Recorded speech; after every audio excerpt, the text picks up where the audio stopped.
le dau cu de veniș. Nu mai este. Să просто поищи дата, pentru că s-a uscat.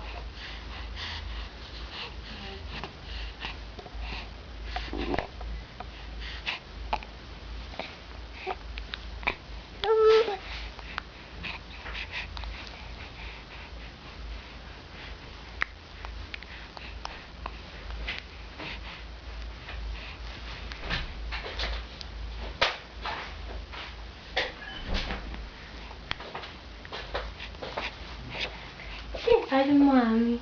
Ce face iubita lui mama? Carina, pui lui mama.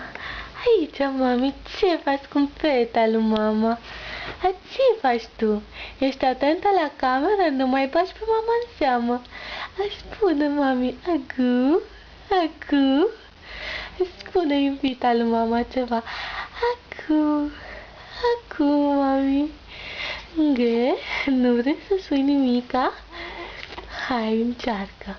Adună-ți buzițele, uită-te la mama, uită-te la limbuța ei și încearcă și fă și tu.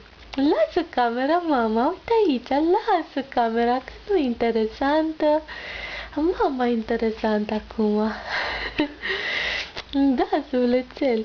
Mama sau tata? Camera e așa, doar de... e în plus. Hai, zi, iubita lui mămica ceva. Carina, Carina, ce faci tu?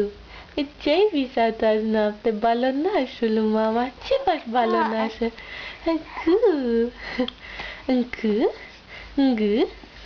Faci balonașe? Da? Faci balonașe? Încă?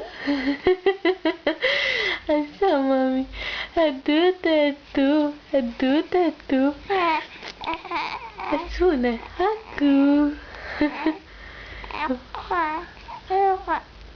Așa, mami, acu.